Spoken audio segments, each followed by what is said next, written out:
The smell of cinnamon rolls hit me as soon as I walked through the front door. Sarah had them waiting on the counter, still warm from the oven, just like she used to do when I was 12 and had early soccer practice. For a split second, I almost smiled. Almost forgot why I'd been avoiding home for months. "Just picking up some winter gear," I said, dropping my backpack by the stairs. "The geology survey up in Montana starts Monday, but I'll be back by Thanksgiving." She barely looked up from her laptop screen. "That's nice, honey." Her fingers kept typing, eyes glued to whatever was more important than her daughter heading out for a 3-week field research project. "It's with the University Extension Program," I continued, testing the waters. "Full stipend plus academic credit. Dr. Harrison thinks it might lead to a graduate research position." Click, click, click. Her wedding ring tapped against the keyboard in a rhythm that had become the soundtrack of our conversations. I grabbed a cinnamon roll anyway, letting the familiar taste ground me for a moment. When I was little, these meant Saturday mornings, cartoon marathons, and her undivided attention. Now they felt like guilt wrapped in sugar and spice. "Mom, did you hear what I said about the research position?" She finally glanced up, but her expression was vacant, polite. "That's wonderful, Maya. You've always been so smart." Then back to the screen. I finished the roll in silence, rinsed the plate, and headed upstairs to pack. Through the kitchen window, I could see Chloe in the backyard, phone propped against a garden stake, recording herself doing yoga poses for her wellness channel.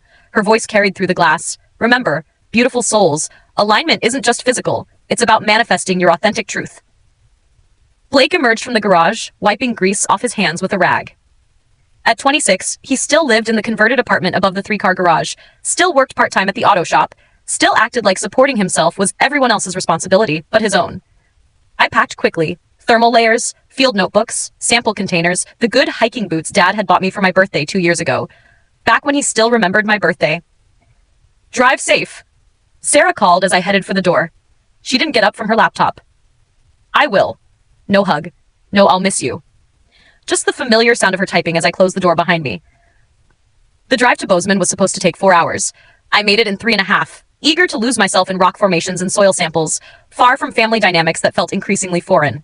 The research went better than expected. Dr. Harrison praised my work, hinted at publishing opportunities, even mentioned a potential research assistantship for the spring semester. For 3 weeks, I felt useful, competent, like I was building something real. I came home early.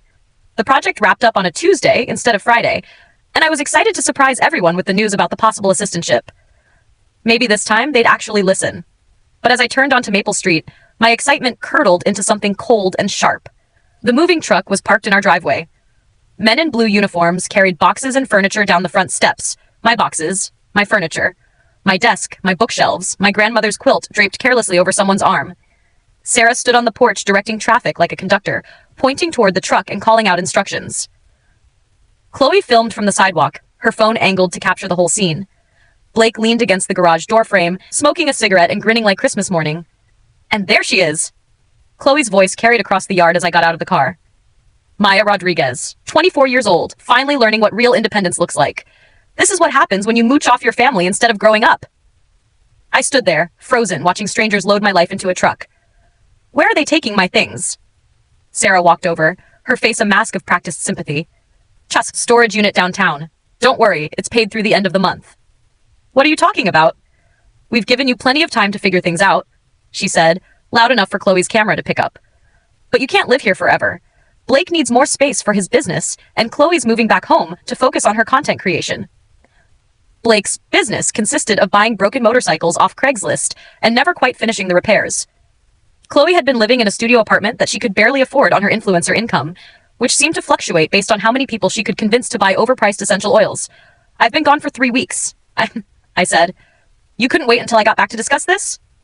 "We tried to call," Blake said, not moving from his spot by the garage. "You never answered." I pulled out my phone. No missed calls. No messages. Nothing. "Besides," Chloe added, still filming, "you're a college graduate now. Time to adult up and stop depending on mommy and daddy." The last box came out of the house, my field research from undergrad, carefully organized and labeled, now jumbled together with someone else's hasty packing job. One of the movers dropped it, and I heard glass break, probably my mineral samples. I didn't cry. I didn't scream. I just stood there, watching my life get loaded into a truck by strangers while my family performed their righteousness for Chloe's followers. "The storage unit is on 5th Street, Sarah said, handing me a key and a piece of paper. "Unit 247. Like I said, it's paid through the month." "How generous." She flinched at my tone but recovered quickly. Maya, don't make this dramatic. You're 24. This is normal. What's normal is having a conversation before you throw someone's belongings out of the house. Blake finally pushed off from the garage. Conversation? We've been dropping hints for months. Maybe if you paid attention to something other than your rocks and dirt, you would have gotten the message. What message? That completing my degree and working toward graduate school isn't good enough? The message, Chloe said, lowering her phone for the first time, is that some of us are trying to build careers and need support from family, and some of us just take up space. I looked around at the three of them. Sarah with her laptop business that seemed to consist mainly of posting inspirational quotes on social media. Blake with his garage full of half-finished projects. Chloe with her wellness brand built on selling false promises to desperate people. Right, I said. Of course. The moving truck pulled away with a diesel rumble. I got in my car and followed it downtown, not because I needed to supervise the unloading, but because I didn't know where else to go. The storage unit was smaller than my dorm room had been freshman year. I watched my entire life disappear into a concrete box that smelled like motor oil and disappointment. The movers finished quickly. They had other jobs, other families' lives to relocate. I sat in my car outside the storage facility for a long time after they left. My phone buzzed with notifications from Chloe's social media. She'd already posted the video with the caption, "Sometimes tough love is the only way to help someone grow. #adulting is hard. #family first. Growth mindset." The comments were predictably supportive of her narrative. You're such a good sister for helping her become independent. She's so lucky to have family who won't enable her. This is what real love looks like. I turned off the phone and drove to the only place I could think of, my friend Jessica's apartment near campus. Jess took one look at my face and put the kettle on without saying a word. She'd been my roommate junior year, the kind of friend who knew when to listen and when to just sit in comfortable silence. They kicked me out, I said finally, accepting the mug of chamomile tea. While I was gone, put everything in storage and made it into a social media event. She winced. Jesus, I'm sorry. The worst part is, they're not wrong. I am 24. I do need to figure out my own housing. But the way they did it was cruel, Jess said firmly. There's a difference between encouraging independence and humiliating someone for content. I spent the night on her couch, staring at the ceiling and trying to process what had happened. Somewhere around 3 a.m., I remembered the envelope. It was in my backpack, tucked into the folder with my research notes. I'd been carrying it around for almost 2 years without really thinking about it. A thick manila envelope with my name written in Grandpa Joe's careful handwriting. He'd given it to me at the hospital during his last week, when the cancer had left him too weak to do much more than whisper. Don't open this unless you really need to, he'd said. But if you ever do need it, don't hesitate. I'd promised him I wouldn't, then promptly forgotten about it in the chaos of his funeral and my senior year coursework. Now, sitting on Jess's couch at 3 a.m. with my entire life in a storage unit, it felt like the right time. Inside were documents. A lot of documents. Property deeds, bank statements, legal papers with official seals and signatures, and a letter, handwritten on his personal stationery. Maya, if you're reading this, it means you've run into trouble with your family. I hoped it wouldn't come to this, but I've seen the signs for years. Your parents and siblings have gotten comfortable treating you like their personal safety net while taking credit for your successes and dismissing your struggles. I've watched it happen, and I've bitten my tongue long enough. The house on Maple Street isn't just your parents' property. I bought it with your grandmother in 1987, and when she passed, her half went into a trust. That trust was supposed to transfer to your mother when I died, but I made some changes. As of last month, you own 40% of that house. The vacation cabin in Lake Tahoe? 50% yours. The rental properties on Elm Street that have been paying your father's car payments for the past 5 years? 60% yours. I've also set up an account with the rental income that should have been going to you. It's been accumulating interest for 2 years. Check the bank statements. You don't owe them your silence, your small size, or your gratitude for basic decency. You never did. Love, Grandpa Joe. P.S. Call Martin Chen at Chen & Associates. He has copies of everything and has been waiting for your call. My hands were shaking as I read through the bank statements. The rental properties had been generating $3,200 a month for 2 years. My share should have been $1,920. Instead, I'd been living off part-time jobs and student loans while my family complained about supporting me. The account balance showed $46,180, plus interest. I called Martin Chen first thing in the morning. His office was in a sleek downtown building with floor-to-ceiling windows and the kind of modern furniture that probably cost more than my car. He remembered me immediately. Maya, I was wondering when you'd finally give me a call. Your grandfather was very specific about the conditions. He walked me through everything. The properties, the trust, The rental income that had been quietly accumulating in an account with my name on it. All legal, all documented, all completely unknown to my family. They've been filing tax returns claiming 100% ownership of properties they only own 40 to 50% of, he explained. That's problematic, especially if they've been taking loans against the properties without the proper signatures. What does that mean? It means they may owe quite a bit of money to quite a few people, and it means you have some decisions to make. I thought about Chloe's video, Sarah's dismissive typing, Blake's smug grin as strangers loaded my life into a truck. I want to file for my share of the rental income, I said. All of it. With interest and penalties for the delay? Martin smiled. It wasn't a pleasant smile. I was hoping you'd say that. The first letter went out that afternoon.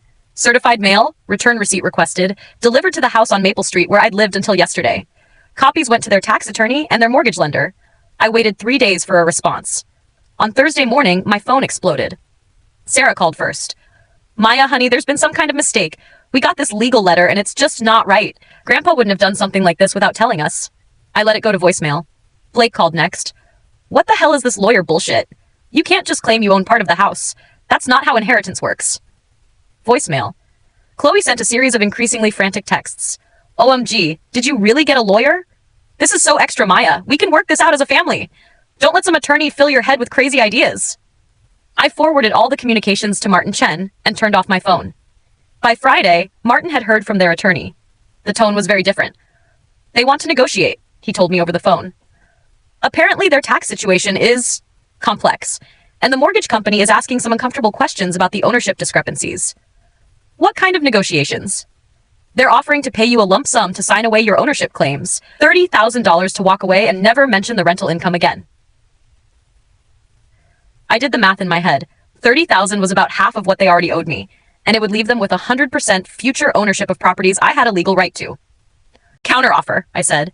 Full payment of back rental income, plus penalties and interest, plus I keep my ownership percentages, plus they cover all my legal fees. And if they refuse, then we file a lawsuit for fraud, tax evasion, and theft of rental income, and I start charging them rent for my 40% of the house they're living in. There was a pause. Then Martin chuckled. Your grandfather would be very proud. The response came on Monday. They agreed to everything. Well, almost everything. They wanted to add a non-disclosure agreement, preventing me from discussing the settlement publicly. I thought about Chloe's video, still getting views and supportive comments about what a burden I'd been to my family. I thought about the narrative they'd constructed. The ungrateful daughter who needed to be taught responsibility through tough love. No, I told Martin. No NDA. If they want this to go away, they can figure out how to explain it to their social media followers themselves. The final settlement meeting was scheduled for the following Friday at Martin's office. I arrived early and sat in the waiting room, watching through the window as they all walked in together. Sarah in her best blazer, Blake in an actual button-down shirt, Chloe carrying a designer handbag I'd never seen before. They looked smaller somehow. Diminished. The meeting lasted 2 hours. Martin laid out the evidence methodically. Property records, tax filings, rental agreements, bank statements. Their attorney took notes and asked very few questions. In the end, they signed everything. The check for back rental income, $52,170 with penalties and interest. The updated property ownership documents. The agreement to handle all future rental income through a third-party management company. Sarah cried quietly into a tissue. Blake stared at his hands. Chloe kept checking her phone like she was expecting a call that would make all of this go away. Is that everything? Sarah asked when the papers were signed. Almost, I said. I pulled out a printed copy of Chloe's video from my phone and placed it on the table. I need you to post a retraction. A what? An explanation. Tell your followers that your previous video was based on incomplete information, that I wasn't mooching off the family, I was actually being denied my legal share of family assets, that you made a mistake. Chloe's face went white. I can't do that. It would destroy my credibility. My brand is built on authenticity and truth-telling. Then you should have been more careful about what truth you were telling. Maya, please, Sarah interjected. Haven't we all suffered enough? Can't we just move forward as a family? I looked around the table at the three of them. Sarah with her red-rimmed eyes and wounded expression.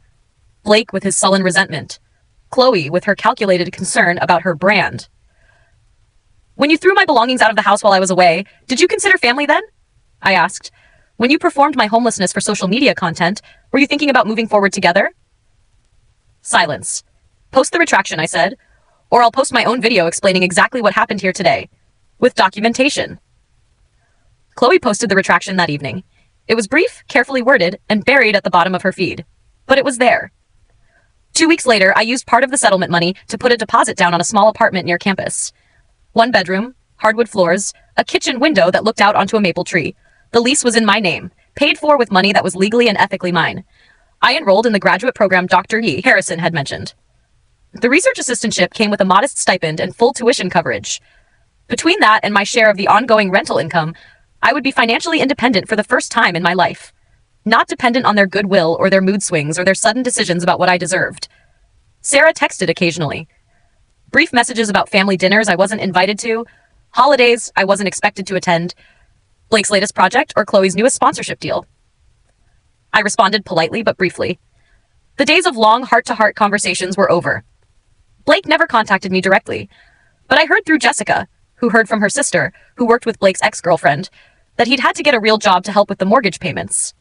Apparently, the reality of actually having to budget for property expenses was harder than he'd expected.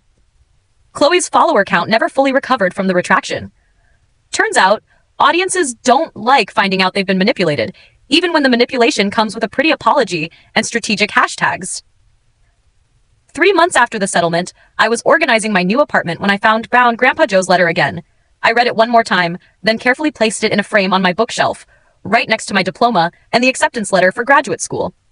That night, I called Jessica to tell her about my first day of classes, the research project I'd been assigned, the professor who remembered me from the Montana fieldwork. Normal things. Good things. Things that belonged to me and nobody else. For the first time in years, talking about my life felt like sharing joy instead of defending my choices. The last text from my family came on a Tuesday evening. Sarah, asking if I wanted to meet for coffee to talk things through, now that everyone's emotions had settled. I stared at the message for a long time before responding. I'm good, thanks. Hope you're all doing well. Brief, polite, final. I turned off the phone and opened my textbook. I had studying to do, research to plan, a future to build, and for the first time in my adult life, I was building it entirely for myself. Outside my apartment window, the maple tree was just starting to turn red at the edges. Fall was coming, and with it, a new semester, new opportunities, new chances to prove that I was worth more than their scraps of conditional love. I was 24 years old. I owned property. I had money in the bank, and I was nobody's burden. The silence in my apartment wasn't empty. It was peaceful. It was mine. The next morning brought something I hadn't expected, a phone call from Dr. Harrison. Maya, I hope you don't mind me calling so early. Her voice was warm but businesslike. I've been thinking about your research work in Montana, and I wanted to discuss some opportunities that have come up. I set down my coffee mug, suddenly alert. What kind of opportunities? There's a federal grant opportunity for graduate students working on environmental geology in the western states. The application deadline is next month, but I think you'd be a perfect candidate. Full funding for 2 years, plus research expenses and conference travel. My heart started racing. This was exactly the kind of break I'd been hoping for. There's more, Dr. Harrison continued. The National Science Foundation is looking for graduate research assistants for a multi-year climate change study. It would mean spending summers in Alaska, but the experience would be invaluable for your career. I found myself smiling for the first time in weeks. I'm definitely interested. What do I need to do? We'll need to meet this week to discuss your research proposal. And Maya? The work you did in Montana was exceptional. Don't let anyone tell you otherwise. After we hung up, I sat in my kitchen, watching the morning light filter through the maple tree outside my window. 6 months ago, I'd been living in my childhood bedroom, apologizing for taking up space, watching my family treat my dreams like expensive hobbies they couldn't afford to support. Now, I was having conversations about federal grants and research opportunities that could define my career. My phone buzzed with a text from Jessica. Coffee later? I want to hear about your meeting with the property lawyer yesterday. I smiled and typed back. Definitely. I have some good news to share too. The coffee shop near campus was busy with the usual mix of students and faculty. Jessica had already claimed a corner table when I arrived, 2 steaming mugs waiting. Okay, spill, she said as soon as I sat down. How did it go? I told her everything. The settlement, the property ownership, the rental income I'd been unknowingly entitled to for years. Her eyes got wider with each detail.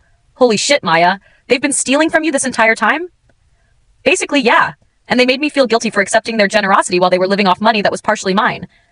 Jessica shook her head in disbelief. And the video? Did Chloe actually post a retraction?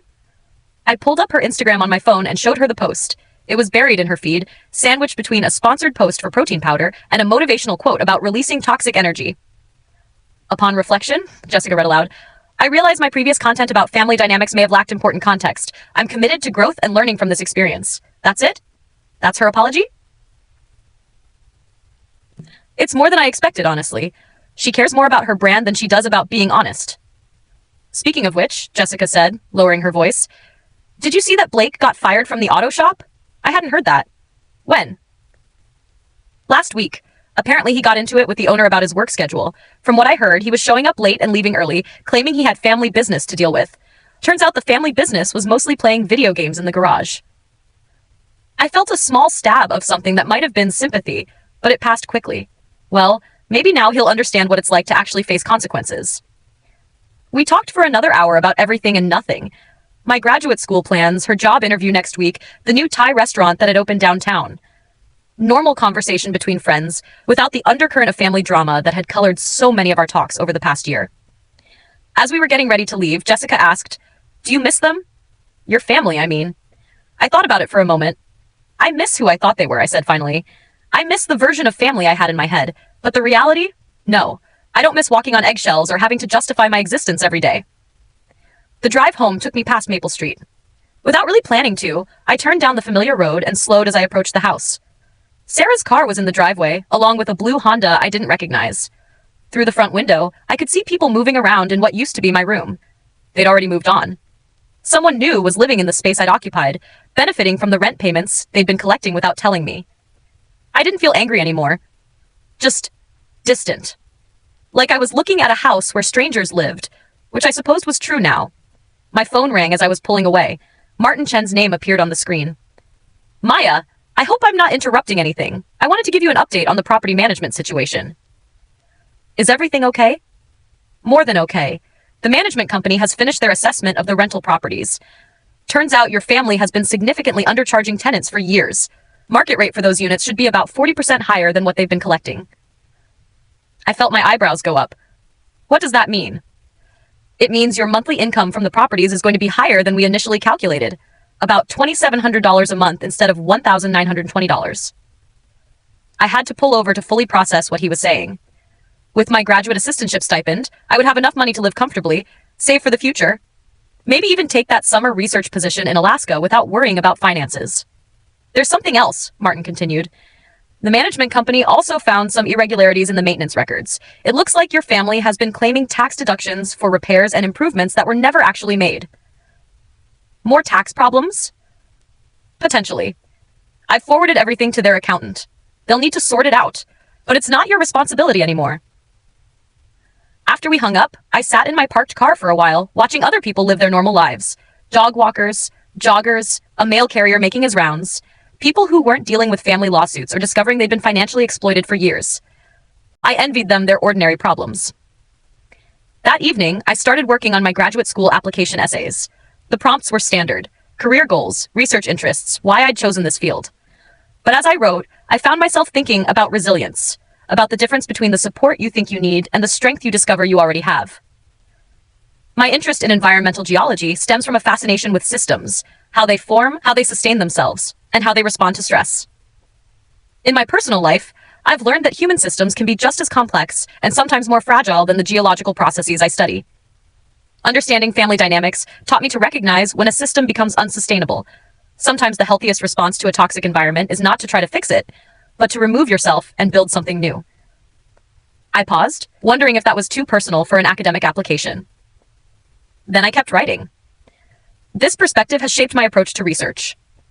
I'm interested in studying how environmental systems adapt to change, how they find new equilibrium points when old patterns no longer serve them. I believe this work has practical applications for both conservation efforts and our understanding of resilience in complex systems. It felt good to find academic language for what I'd been living through, to transform personal pain into research questions that might actually help other people. 2 weeks later, Dr. Harrison called with news about the federal grant. "Maya, I don't want to get your hopes up too much, but the preliminary review committee was very impressed with your application. They've asked for additional materials, your undergraduate transcript, a writing sample, and 3 letters of recommendation. Does that mean?" "It means you're in the running for full funding. 2 years, Maya. Tuition, stipend, research expenses, the works." I had to sit down. "What do I need to do?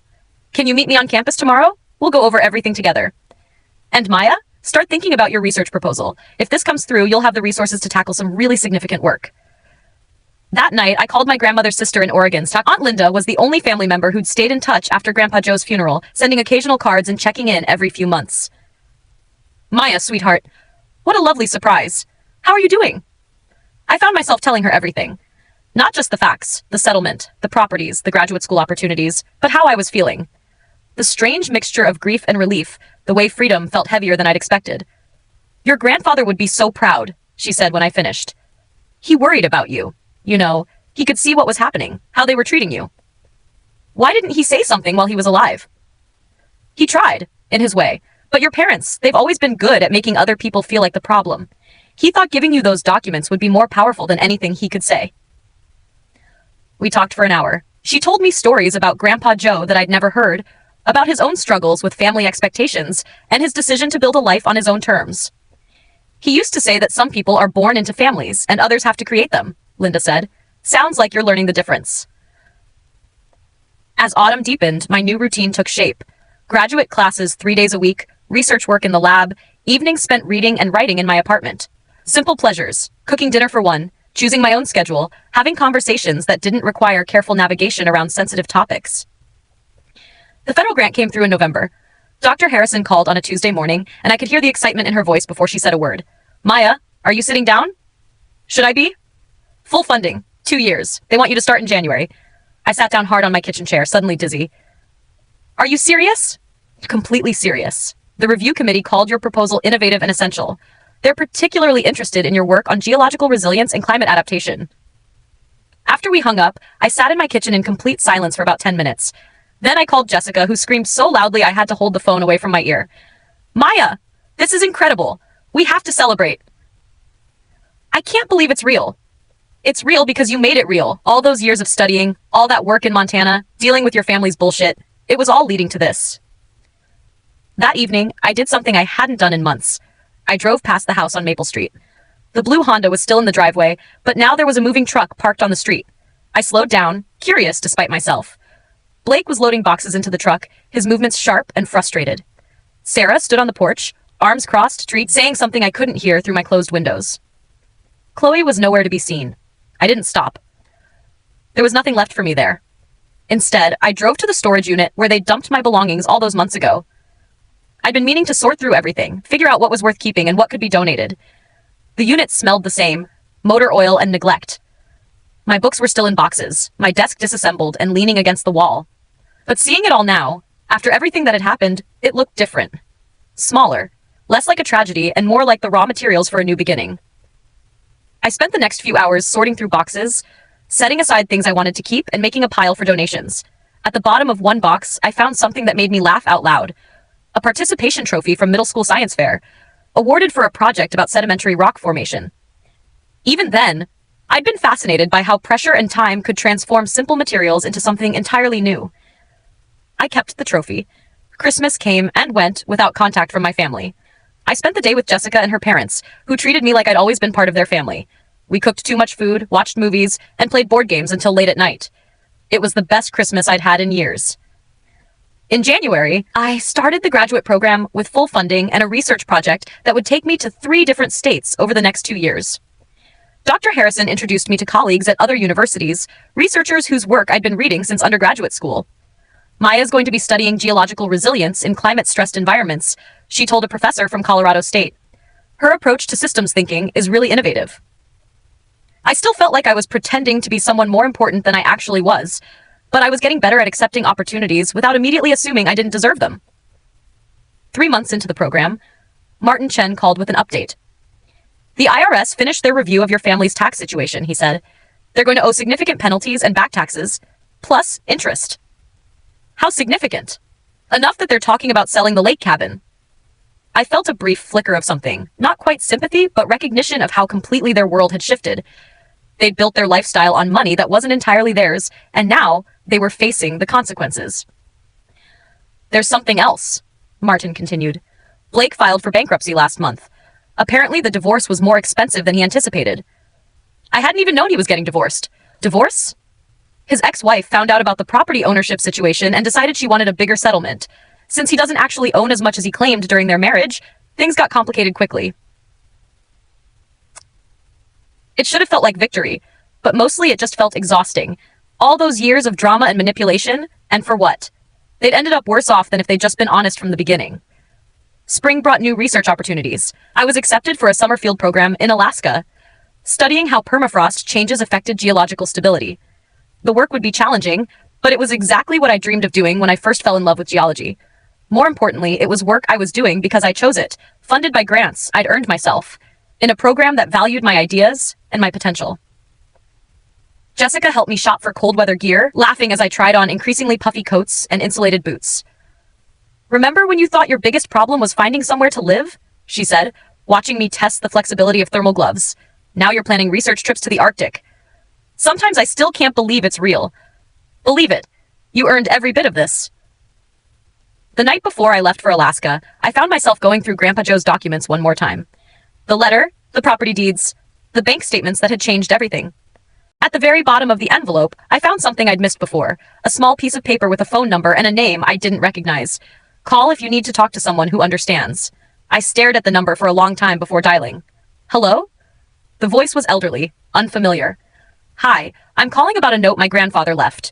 Joe Martinez? He wrote down this number and said to call if I needed to talk to someone who understands."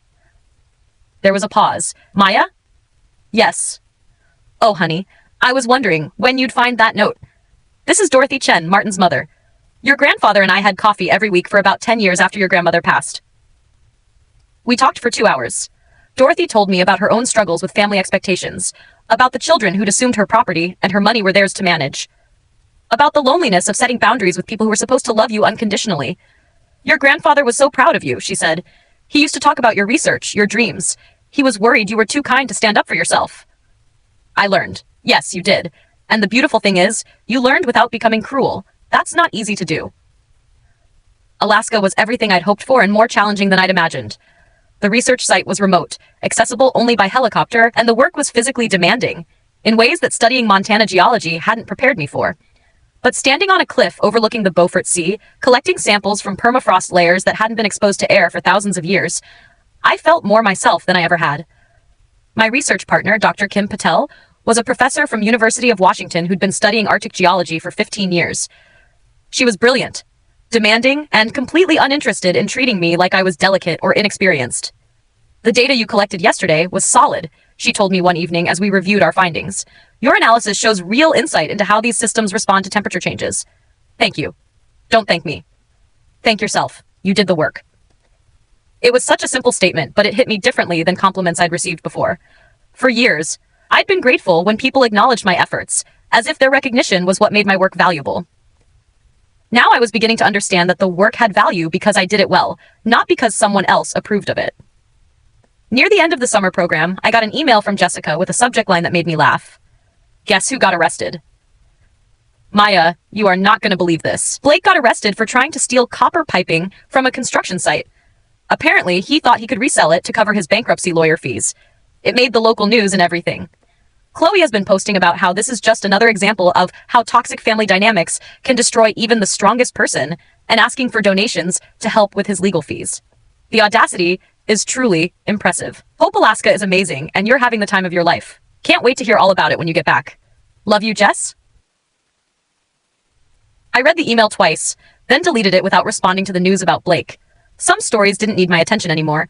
Instead, I sent Jessica photos from my research site. Endless expanses of tundra, the midnight sun casting strange shadows on ice formations, me grinning in my enormous parka with icicles in my hair. Having the time of my life, I wrote back. "Can't wait to tell you everything." The final day of the Alaska program, Dr. Patel pulled me aside for what I thought would be a routine evaluation. "Maya, I want to talk to you about your plans after you finish your master's degree. I'm hoping to continue with PhD work, probably focusing on climate geology." "Good, because I think you should consider applying to our doctoral program at UW. I'd be interested in having you join my research team full-time." I stared at her, speechless. "You have a natural intuition for this work," she continued, "and more importantly, you're not afraid to ask the hard questions. That's rarer than you might think in academic research." Wow. Yes, I'd be very interested in that."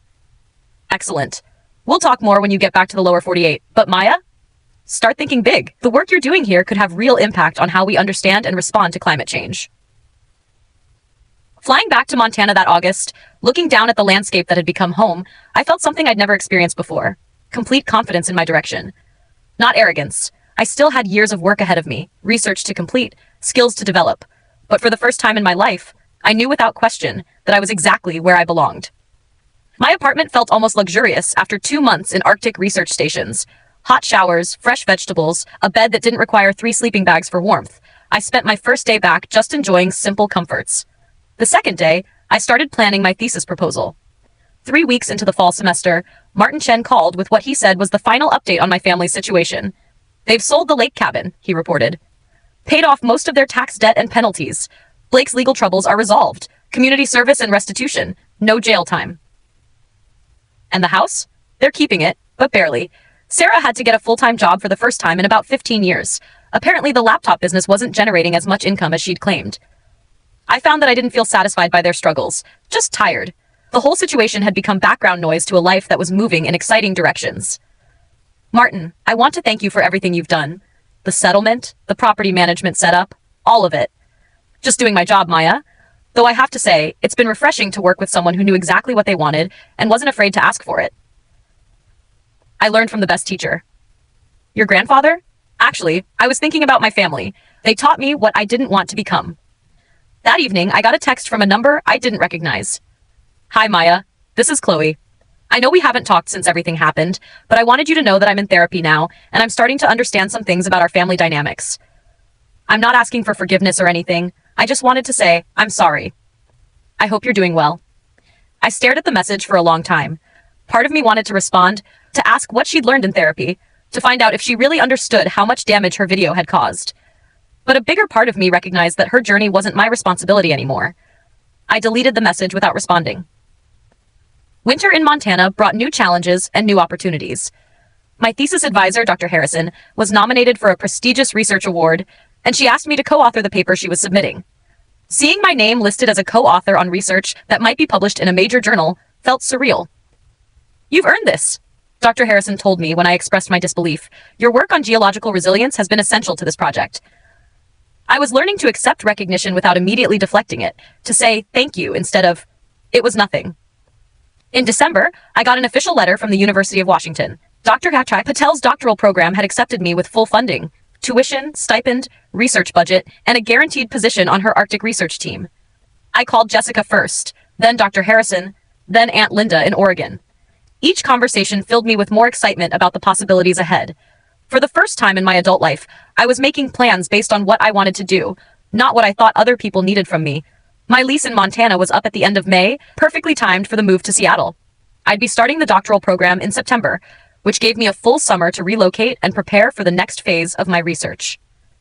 As spring arrived, and I began the process of preparing to move again, I realized how different this transition felt from the last one.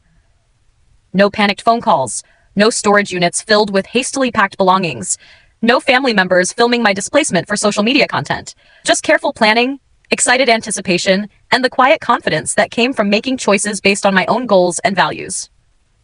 In March, I got one final piece of news from Martin Chen. The property management company wanted me to let you know. They've found new tenants for both rental units.